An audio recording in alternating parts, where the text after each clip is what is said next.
Donc, bonsoir tout le monde, aujourd'hui on va faire un nouveau chapitre. L'intitulé de ce chapitre est la sismique réfraction. Donc, c'est quoi d'abord la sismique? Donc, la sismique est une méthode de prospection utilisée pour la cartographie des structures géologiques enfuies dans le sous-sol. Ces structures sont susceptibles de contenir les hydrocarbures, ou bien de l'eau, ou bien un minerai. D'accord? Cette méthode utilise les ondes acoustiques P et S, donc P pour primaire et S pour secondaire. C'est des ondes volumiques générées en surface par des sources artificielles. Le paramètre physique recherché par cette méthode est les vitesses des ondes qui caractérisent les formations géologiques. Donc, cette méthode permet aussi d'avoir les profondeurs et les épaisseurs des couches géologiques étudiées. Le principe de cette méthode est simple. Donc, la sismique réfraction enregistre les signaux acoustiques générés en surface par une source artificielle. Vous avez ici, par exemple, une source artificielle qui est un marteau. D'accord? On va frapper avec ce marteau sur le sol. D'accord? Bien sûr, il y aura une plaque ici métallique. Ce marteau va la frapper. Et cette plaque métallique va générer une onde acoustique. D'accord? Ce marteau est relié à un appareil appelé sismographe. Il enregistre l'amplitude, la fréquence et on va dire la phase du signal. Donc on connaîtra l'amplitude initiale, la fréquence initiale et la phase initiale du signal. Donc, cette onde acoustique qui va être générée ici va parcourir la première couche, ici, arriver à la limite avec une deuxième couche. Cette onde est soit réfléchie, on parle de réfraction partielle, si elle est réfléchie, soit elle est transmise, on parle de transmission, soit elle est réfractée. Réfractée, ça veut dire lorsqu'elle arrive à l'interface, elle continue de marcher tout le long de cette interface. Ensuite, elle remonte. Elle remonte ici, ici, ici. D'accord?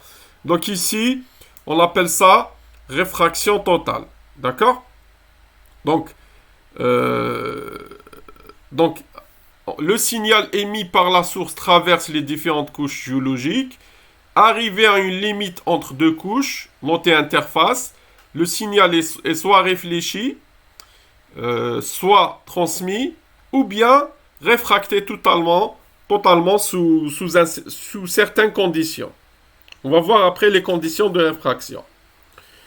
La réfraction totale opère un certain angle d'émission critique. Donc, vous voyez ici, la condition de réfraction, elle est conditionnée par un angle d'émission. On va le voir après. La sismique réfraction enregistre les premières arrivées des ondes P. Là, je ne vais pas avancer directement sur ce schéma. Je vais vous montrer une vidéo. Vous me dites si vous arrivez à voir la vidéo. D'accord? Est-ce que vous arrivez à voir? Est-ce que vous arrivez à voir? Oui, très bien. Donc, on va lancer. Attendez, je vais accepter votre camarade. Très bien, on va lancer la vidéo.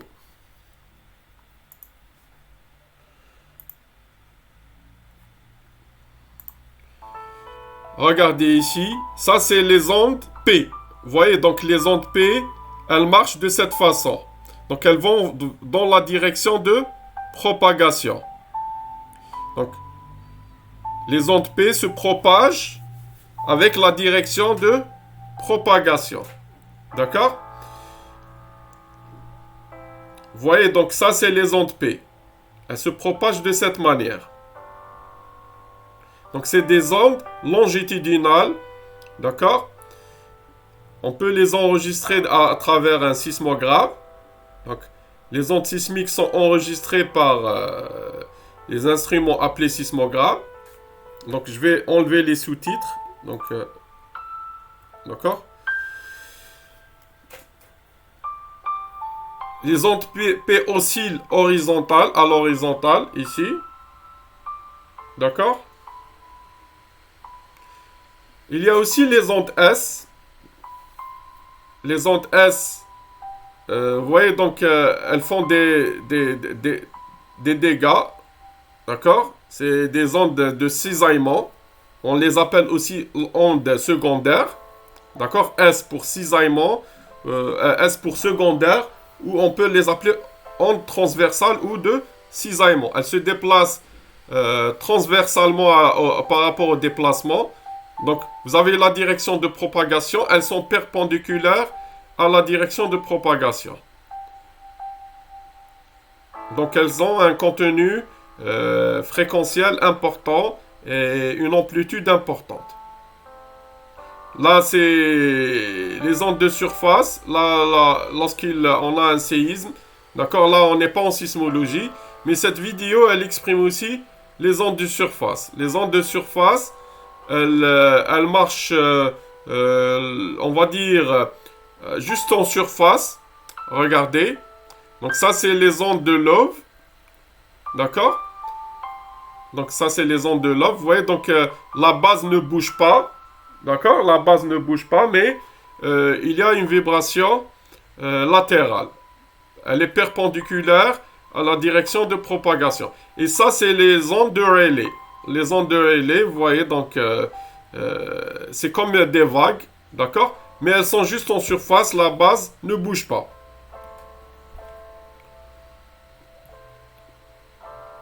Donc, vous voyez, donc c'est un résumé de ces ondes, donc de ces ondes acoustiques. Donc, je vous donne le lien pour voir cette vidéo sur le chat, d'accord? Donc, on va revenir en arrière. Je vous montre une autre vidéo. Que sont les ondes sismiques? Eh bien, c'est un mouvement transmis comme une vague à travers la matière, et ça peut être généré par un tremblement de terre, mais aussi par une explosion ou l'impact d'une météorite. Toute force communiquée à la matière. On en distingue deux types, les ondes de surface et les ondes de corps. Les ondes de surface ne se déplacent pas à travers la matière, comme leur nom l'indique. Elles restent en surface, comme des ondes qui restent à la surface de l'eau. Et on en distingue deux sous-types. Les ondes L, qui prennent la forme d'un cisaillement de gauche à droite, perpendiculaire à la direction de transmission de l'onde. Donc si l'onde a pour origine ce côté-ci, elle voyage vers la droite de l'écran. Le mouvement ici est perpendiculaire à son déplacement avec ce cisaillement de gauche à droite. Les ondes R, quant à elles, sont plus du type ondulation, mais encore une fois, perpendiculaires à la direction de déplacement de l'onde. Si l'onde a pour origine la gauche, ici, elle se déplace vers la droite de l'écran, et l'ondulation a lieu perpendiculairement à cet axe. Dans le cas des ondes de corps, l'onde passe à travers la surface. Ce sont les ondes dont j'ai parlé lorsque j'ai décrit comment on pouvait avoir des indices de la composition, de la structure, du centre de la Terre. Les ondes P, ondes primaires, sont les ondes primaires. Elles traversent l'air, les liquides, les solides, et elles sont associées à un comprimement. Donc il faut imaginer, si on exerce une force ici, comme un coup de marteau, la roche, la matière va être comprimée, et cette énergie va être transmise aux molécules suivantes. C'est un transfert d'énergie. Les molécules directement à l'endroit de l'impact sont comprimées, transfèrent cette énergie aux molécules voisines, qui vont elles aussi du coup être comprimées, et c'est une vague ainsi de compression-dilatation qui voyage à travers la roche. Dans le cas des ondes S, secondaires, c'est plutôt une distorsion. Il y a déplacement, déformation de la roche plutôt que compression. Donc par exemple, si on imagine un coup de marteau plutôt dans cette direction, cette fois, il va y avoir déplacement de la roche, déformation, ce qui va avoir comme un effet rebond de déformer les roches voisines et de revenir à sa position initiale. Donc là, ça repose plutôt sur la torsion, la déformation, plutôt plutôt que la compression, mais ça se déplace dans le même sens. Et une autre différence majeure, c'est que les ondes secondaires, les ondes S, ne se déplacent que dans les solides. C'est seulement dans un milieu solide. Et pour les ondes primaires, elles sont également transmises dans un milieu solide, mais aussi dans un milieu liquide ou même dans l'air. Seule leur vitesse va changer.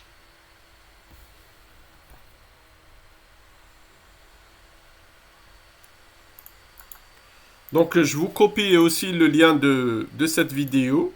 D'accord? Je vous le mets sur le chat. Donc, c'est une vidéo qui explique les types d'ondes qu'il faut voir.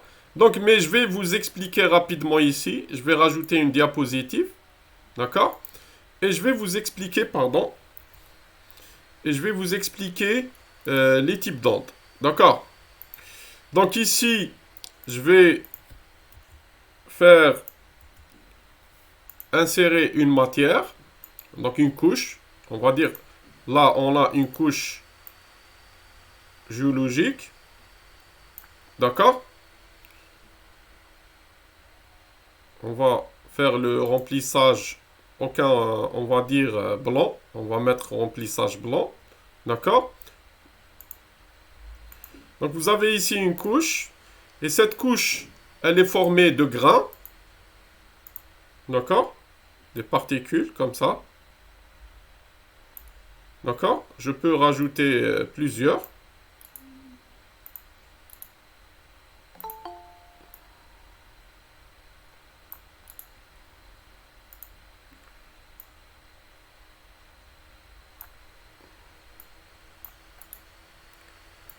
D'accord?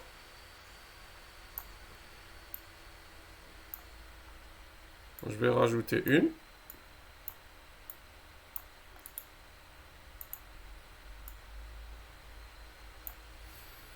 Donc, je vais jumeler tout ça. Je vais les grouper.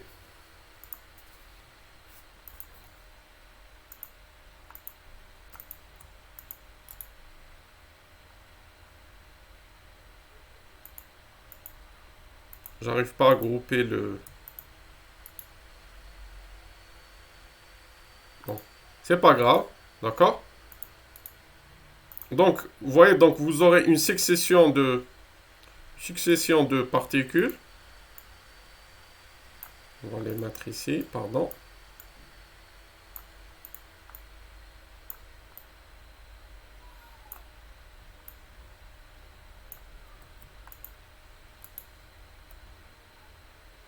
J'arrive pas à grouper plus.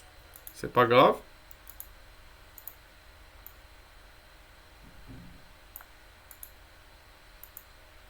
Sinon, on va enlever celle-là et on va rétrécir un peu la couche.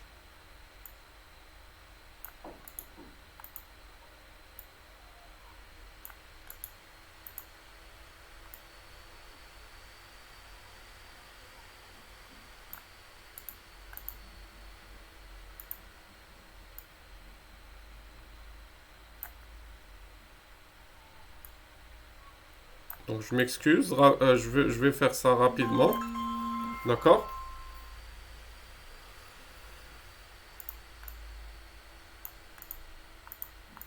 Voilà. Donc, j'ai un problème avec celle-là. Voilà.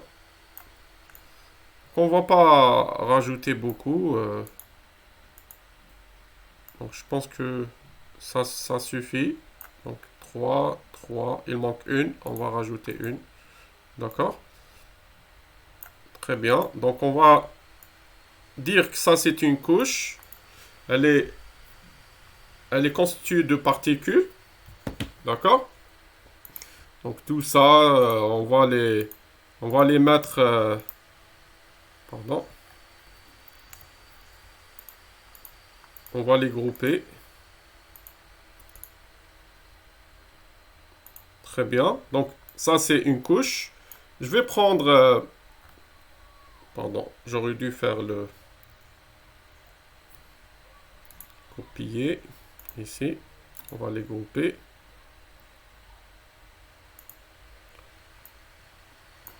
Je vais coller ici.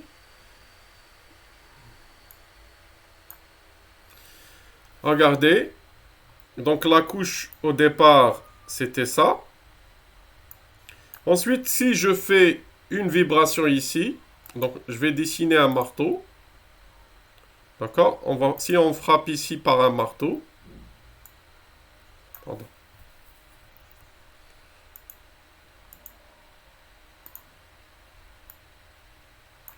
Je ne sais pas pourquoi j'arrive pas à prendre la bonne forme. Donc la bonne forme, c'est celle-là. On va dessiner un marteau.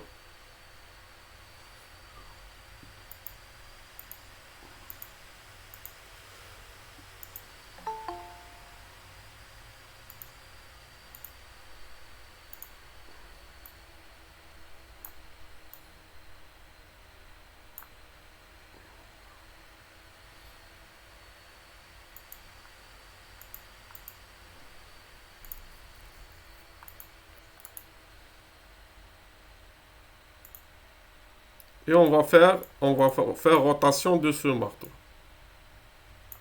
D'accord? Donc ce marteau va frapper cette couche dans cette direction. D'accord? Donc il va frapper la couche dans cette direction. On va la mettre en rouge. On rajoute de l'épaisseur. D'accord? Est-ce que vous arrivez à voir? Ou bien j'augmente l'épaisseur. Allez, on va augmenter l'épaisseur. D'accord? Donc le marteau frappe cette couche dans cette direction. Qu'est-ce qui se passe? Donc cette particule et cette particule, donc les particules, pardon, vont se compresser. Vont se rapprocher comme ça. Donc il y aura ici ce qu'on appelle une dilatation, pardon, et ici une compression. D'accord? Je m'excuse. Donc j'arrête le YouTube. D'accord? Donc je reviens à l'explication. Est-ce que vous arrivez à voir le schéma?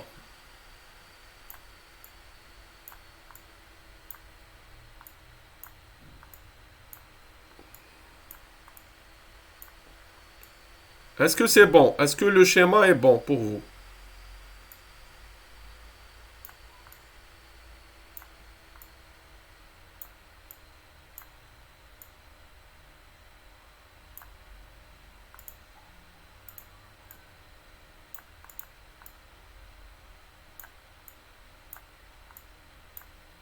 Donc vous aurez ici une compression et ici une dilatation. Donc ici, je vais schématiser. D'accord? Je vais dire de là, d'ici à ici. Pardon. Insertion, forme. Je prends celle-là. Donc ici, il y a ici.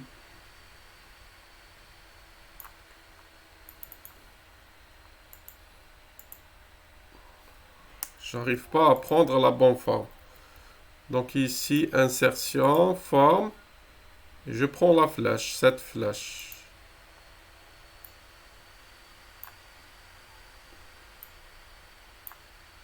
Très bien.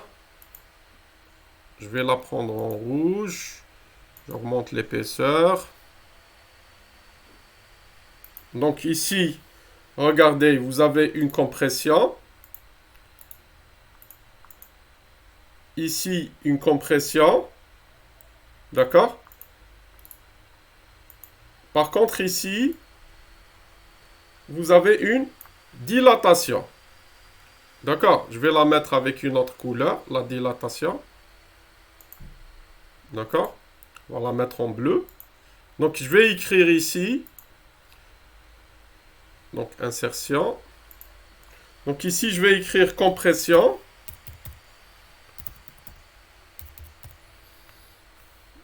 Donc, je vais la mettre en rouge.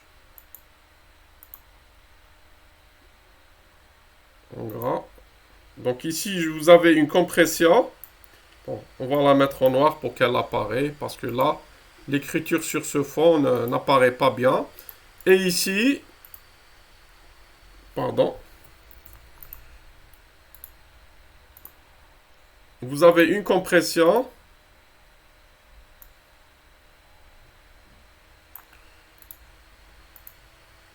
Et ici, une dilatation. D'accord? Dilatation. D'accord? Donc vous avez une dilatation, donc compression, dilatation, dilatation. Donc il y aura une succession de compression et de dilatation. Regardez, la direction de propagation, c'est ça. Donc on va écrire ici, on va mettre une flèche. Donc ici, on va mettre une flèche. Donc ici, vous avez ce qu'on appelle la direction de propagation.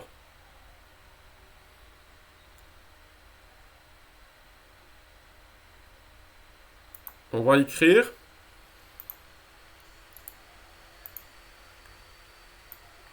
direction de propagation de l'onde acoustique. D'accord? Donc, direction de propagation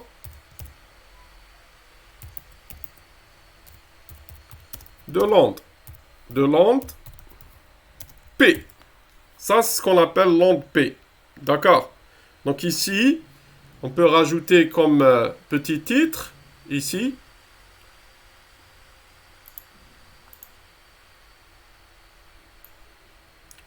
l'onde P.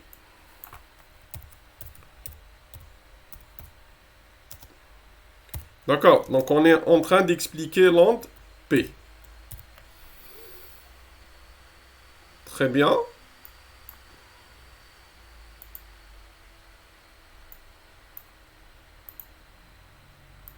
Donc ça, c'était l'onde P.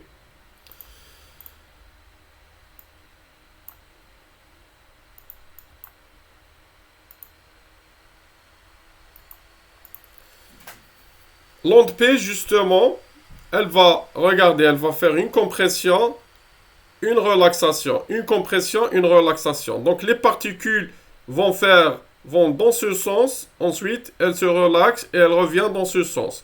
Donc elles vont osciller comme ça. Donc ici, on va mettre l'oscillation. Donc ici, on va mettre l'oscillation comme ça. On va la mettre avec une couleur, une autre couleur. Allez. On rajoute au milieu un point. C'est notre particule.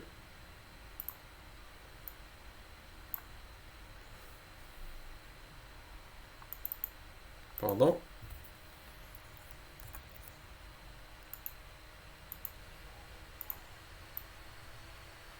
Donc ici, ça c'est notre particule. Et elle va osciller dans ces deux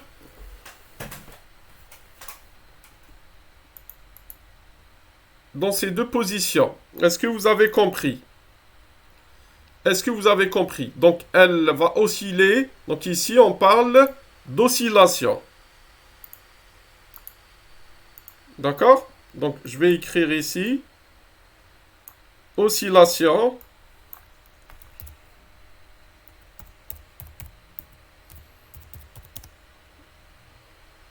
selon, donc oscillation, cette fois-ci elle oscille suivant la même, ou bien suivant la direction de propagation. Propagation de l'onde. De l'onde P. De l'onde. On va écrire de l'onde. Est-ce que vous avez compris? Donc ça, c'est l'onde P.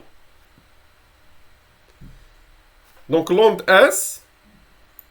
L'onde S, et on rajoute... donc on va dupliquer. D'accord? On va écrire ici l'onde S. D'accord? Donc ça ne va pas osciller de cette façon. Ça va osciller de cette manière. On va voir. Ça va osciller comme ça.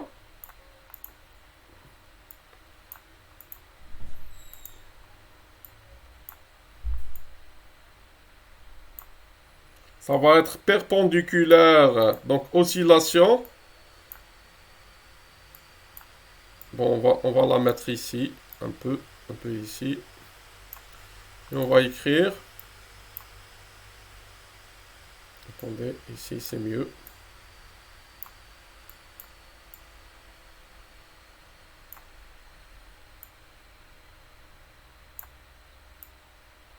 Donc, oscillation perpendiculaire. Perpendiculaire. D'accord? À la direction de propagation. D'accord? Perpendiculaire à la direction de propagation.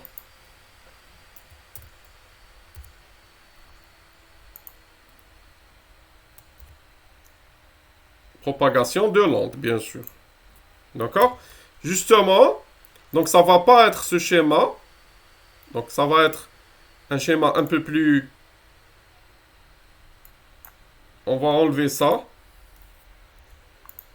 Donc c'est pas une compression dilatation. On va voir justement. On va la mettre comme ça.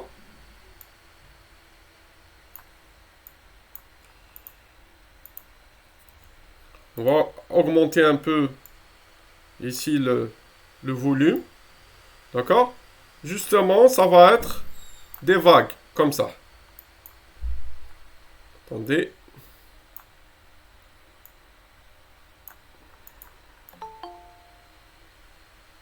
Je vais schématiser l'onde S.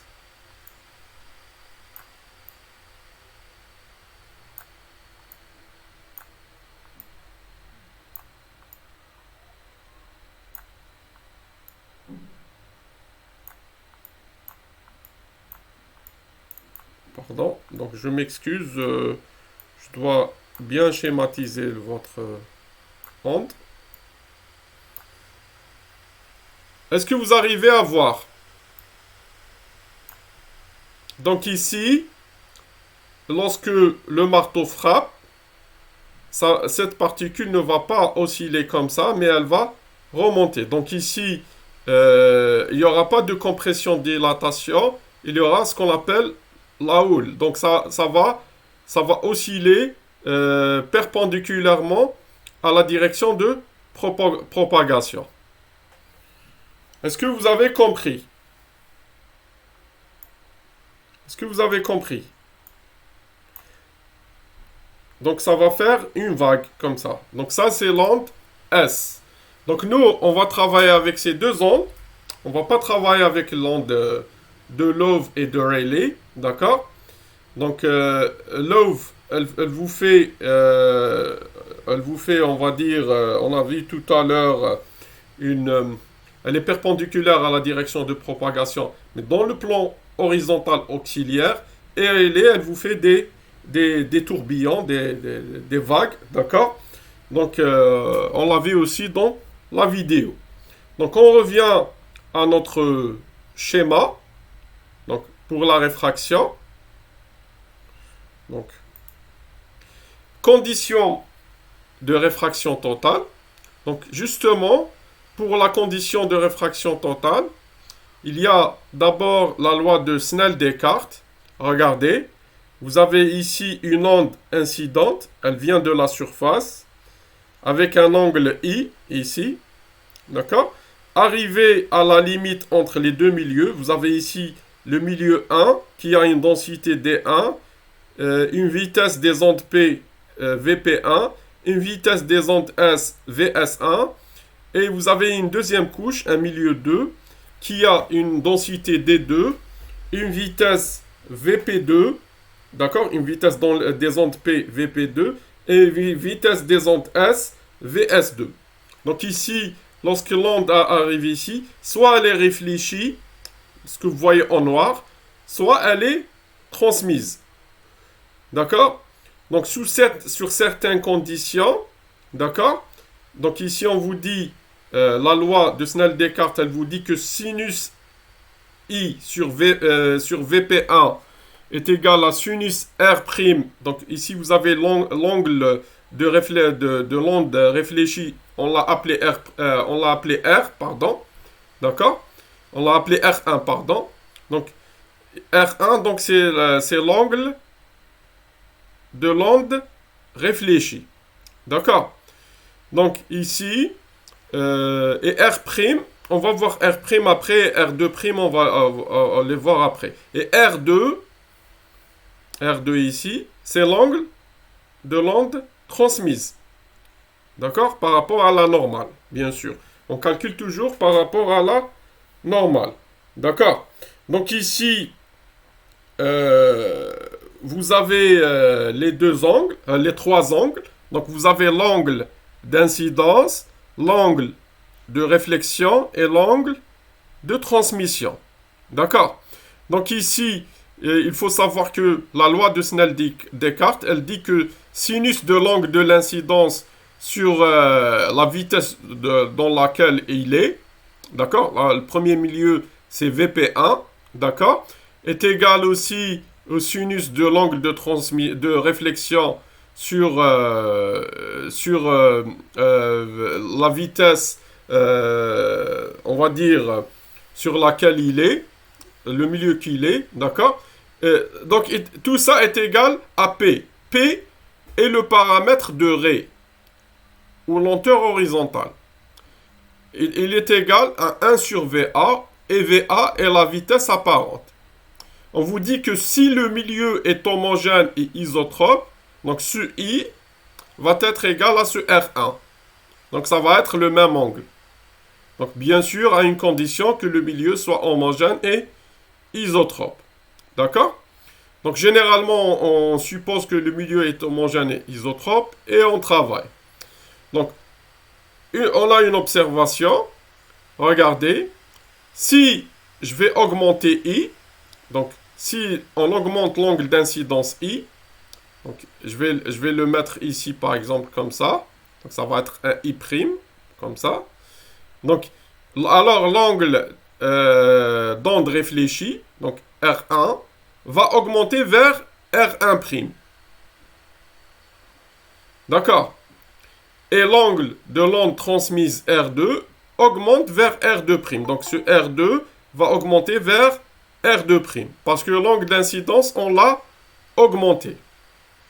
Donc ici, la condition de réfraction.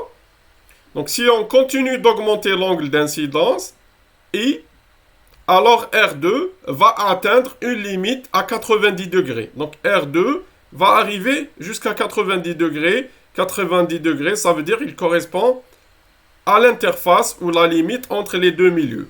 D'accord? Et on parlera de réfraction totale.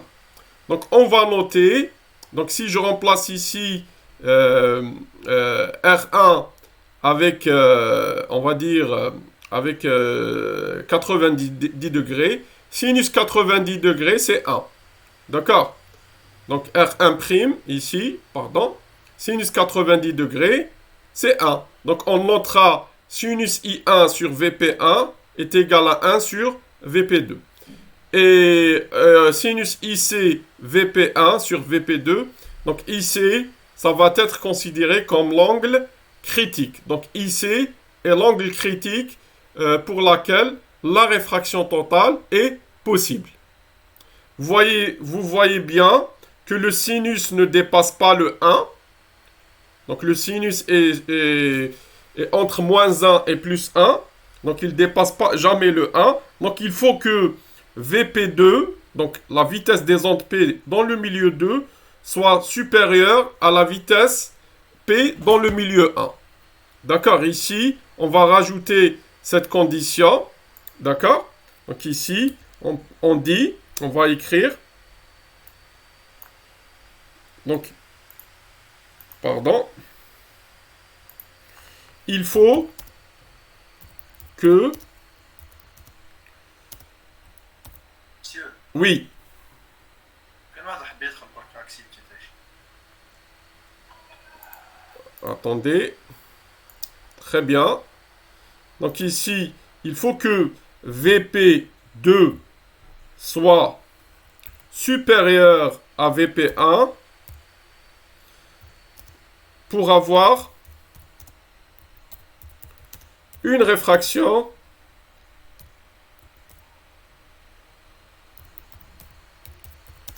totale.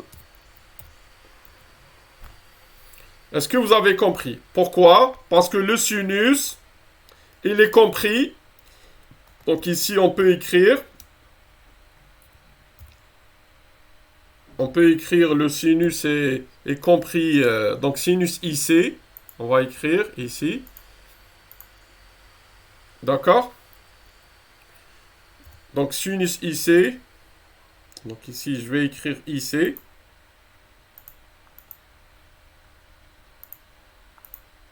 Donc sinus IC.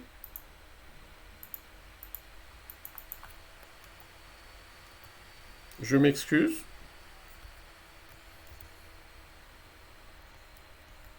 Donc sinus IC, il est compris entre.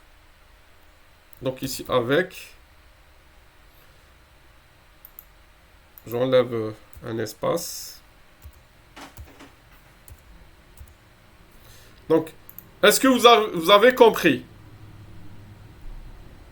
Pourquoi cette condition? Pourquoi j'ai mis que VP2 doit être supérieur à VP1 pour qu'on ait la réfraction totale? Tout simplement parce que le sinus, il est compris entre moins 1 et plus 1. Donc si je mets ce rapport compris entre moins 1 plus 1, sûrement VP2 doit être supérieur à VP1. D'accord? Donc, on continue. Donc, voici une schématisation de réfraction totale. Donc ici, regardez, vous avez une source. Donc l'onde va parcourir cette couche selon une distance L avec un angle critique IC. L'épaisseur de la couche, c'est H. Elle arrive ici, elle va être complètement réfractée. D'accord? Attendez, j'accepte votre camarade. Donc, arrivée à ce point, elle va être complètement réfractée. Elle va aller dans ce sens et remonter en surface. Donc, je répète. Je vais mettre une flèche comme ça. Je vais la mettre en bleu. Avec une couleur bleue. Je vais rajouter un peu d'épaisseur. Regardez, vous avez une onde ici.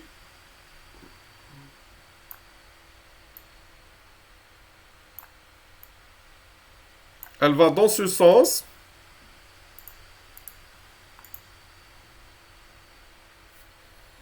Ensuite, dans ce sens, l'horizontale.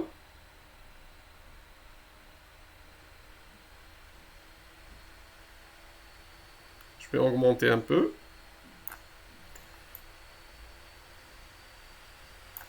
Ensuite, elle va remonter. Elle va remonter dans ce sens.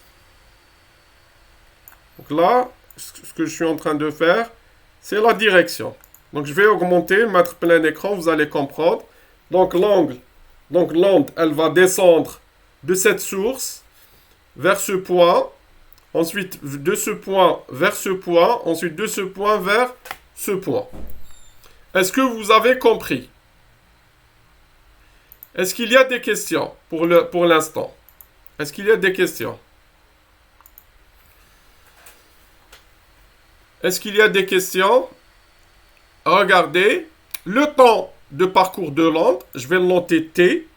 Allez, on va le noter T. T comme ça, T minuscule, ou bien on va le laisser T majuscule. D'accord? Donc ce temps, T, donc T, je vais écrire ici temps. zone de texte. Donc, T, temps de parcours de l'onde réfractée.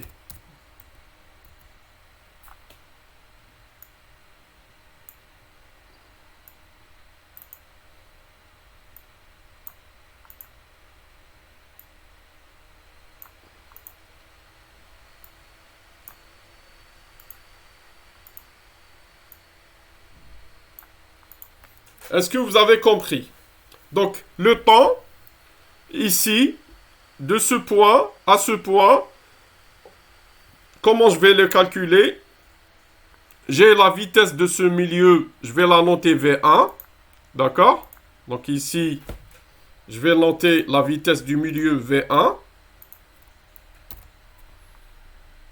de ce premier milieu, je vais la noter V1.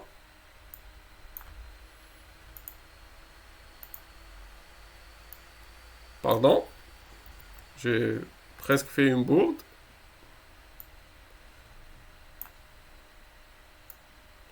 Donc ce premier milieu, il a une vitesse V1. Ce deuxième milieu, il a une vitesse V2. D'accord? Il a une vitesse V2. D'accord? Donc, je connais ce trajet, c'est L. Donc, ce trajet, c'est L. Donc, je connais la vitesse du premier milieu, c'est V1. Donc, pour trouver le temps, pour parcourir L, T, tout simplement, ça va être L sur V1. D'accord? Ce petit trajet, ce petit T, ça va être L sur V1. Pareil ici, le temps de ce point vers ce point, ça va être L sur V1. Mais le temps de ce point vers ce point va être x2 sur v2. Est-ce que vous avez compris? Attendez, je vais développer, je vais dupliquer et je vais... Monsieur, c'est quoi x2? x2, c'est ici, de ce point à ce point. Attendez, j'ai dit que je vais refaire. D'accord? Regardez. Donc, je vais noter ce point, je vais le noter A.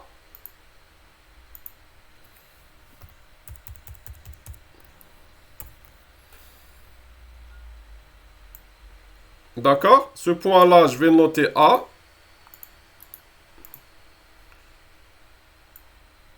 Ce point-là, je vais le noter B.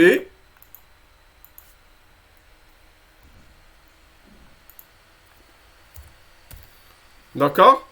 Ce point-là, je vais le noter C.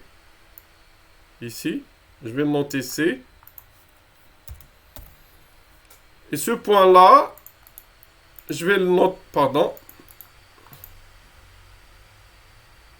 Ce point-là, je vais le noter D.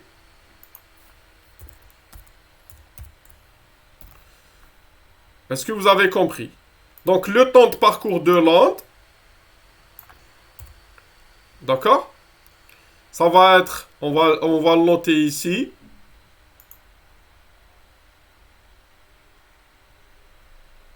Donc, ça va être le temps.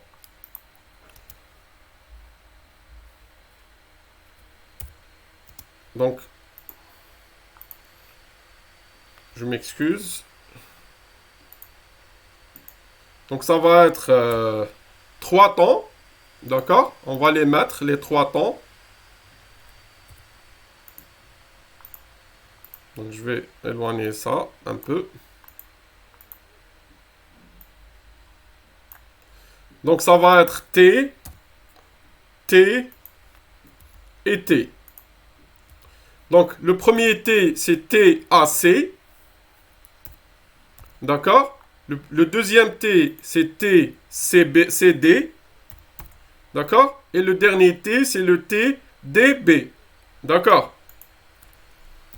Est-ce que vous êtes d'accord avec moi? Le temps de parcours de l'onde.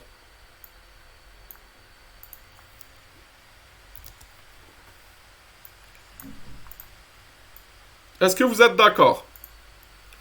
Maintenant, si je veux le TAC, ce TAC va être égal à quoi? Alors, donc TAC, donc c'est AC, donc c'est L divisé par V1. Est-ce que vous avez compris? Donc c'est L sur V1. Bien sûr, ici, on va prendre que les ondes P. D'accord? On va pas prendre les autres ondes. On va prendre que l'onde P pour le moment. Je vais pas écrire VP1, je vais écrire V1. Au lieu d'écrire VP1, je vais écrire V1. D'accord? Parce que là, je vais utiliser que l'onde P. D'accord? Maintenant, le T, CD. CD. Donc, ça rentre dans le milieu 2 un peu. D'accord? Et cette distance, c'est X2. Je vais la noter ici. Donc, T.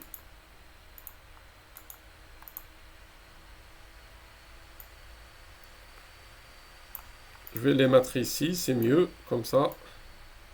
Aligné.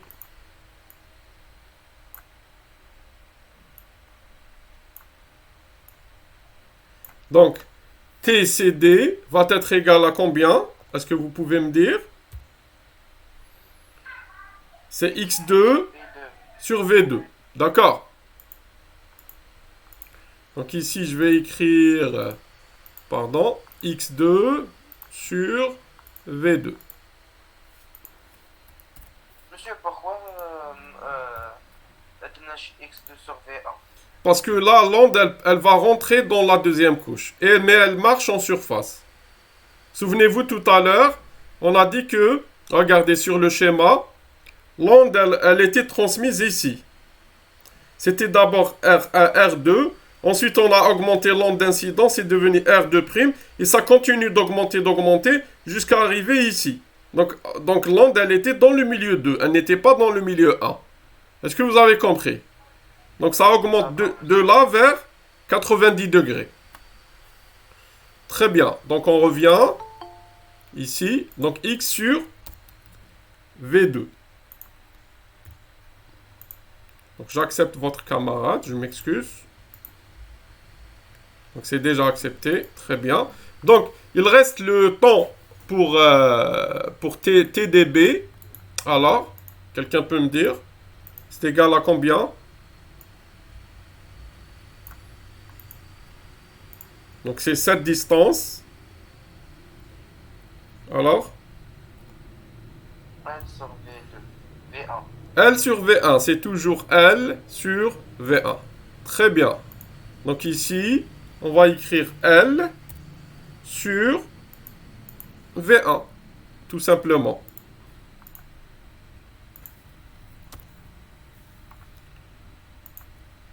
Donc, si je remplace ces équations, si je les remplace ici, donc j'aurai quoi? T égale à combien? Donc, on va les remplacer ici. Je vais prendre cette équation complètement. Je vais la mettre ici. Donc, je vais remplacer ici TAC par L sur V1. D'accord? Pardon. Donc, je vais le remplacer par L sur V1. TCD, je vais le remplacer par X2 sur V2.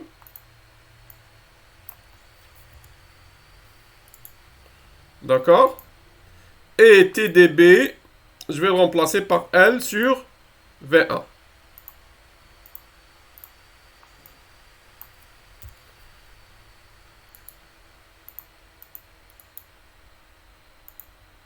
Est-ce que vous avez compris? Maintenant, j'ai 2 fois L sur V1. Donc, je vais écrire la formule finale ici. J'aurai quoi? Alors, j'aurai cette formule que j'ai mis au début. 2L sur V1 plus X2 sur V2. D'accord? Est-ce que vous avez compris? Donc ici, je dois rajouter 1, 2. C'est bon? Est-ce que c'est bon? Là, vous avez la démonstration. D'accord? Donc, il se trouve que on doit développer ce L aussi en fonction de H et ce X2 aussi en fonction de X et H. Donc, on doit, parce que les connus, donc les variables connues, c'est X. Donc, ici, je vais écrire X. Donc, X et la distance émetteur-récepteur, source géophone.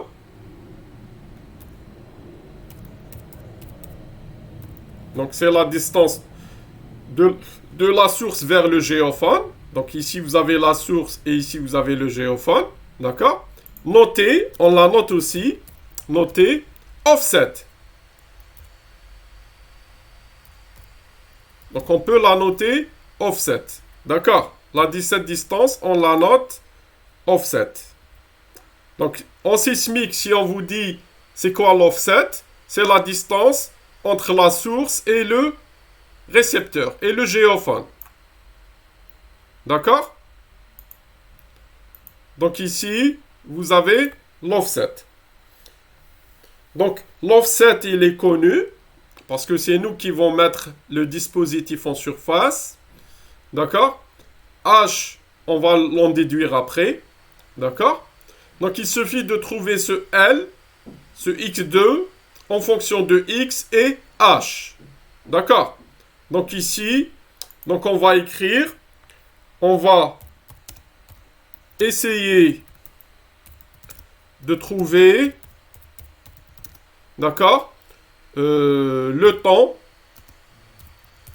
de parcours de l'onde en fonction de X, entre parenthèses, l'offset, en surface. D'accord? L'offset en surface. Ici, espace. Et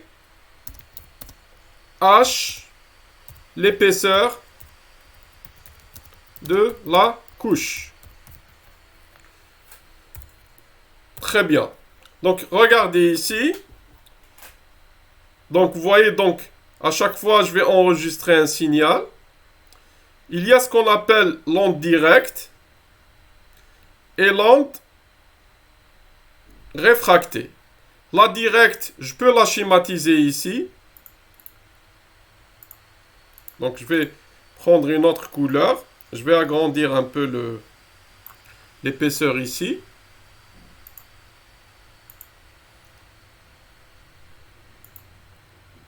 Je vais prendre une autre couleur ici. On va prendre couleur jaune.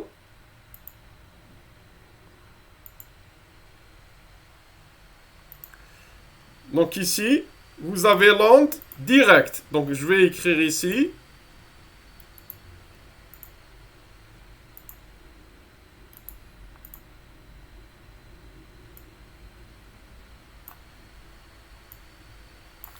Onde directe.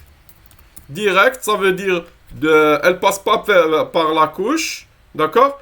Elle est, on va dire, elle est de la source vers le géophone à la surface.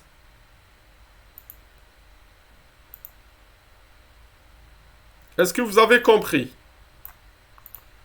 Donc ici, vous avez l'onde directe. Par contre, ici, en rouge, vous avez l'onde réfractée. Donc ici, je vais augmenter l'épaisseur ici. Attendez.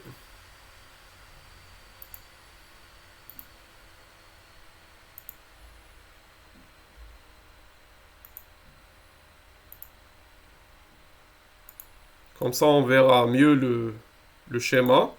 Donc ici,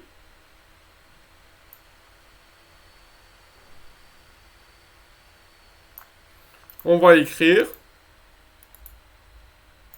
donc ce que vous avez en bleu.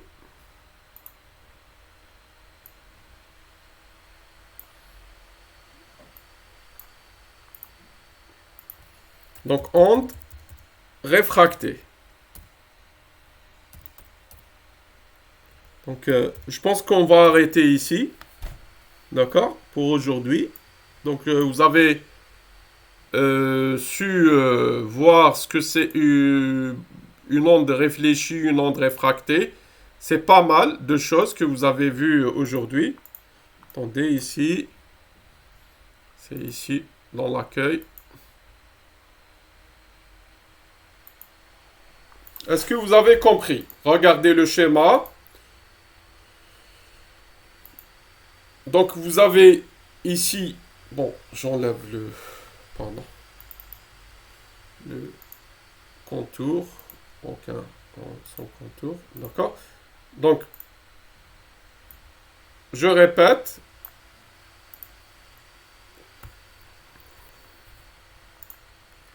Je mets le schéma en plein. Donc, ce que vous avez ici, de ce point vers ce point, c'est l'onde directe. Ce que vous avez ici, ça descend. Ça marche tout le long de l'interface. Et ça remonte. C'est ce qu'on appelle l'onde réfractée. D'accord? Est-ce que vous avez compris? Est-ce qu'il y a des questions?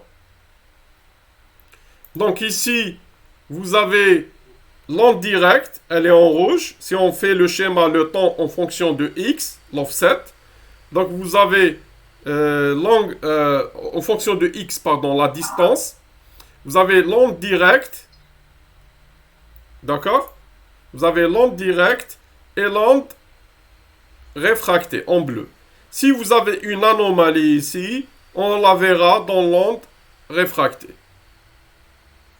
Donc, c'est tout pour aujourd'hui.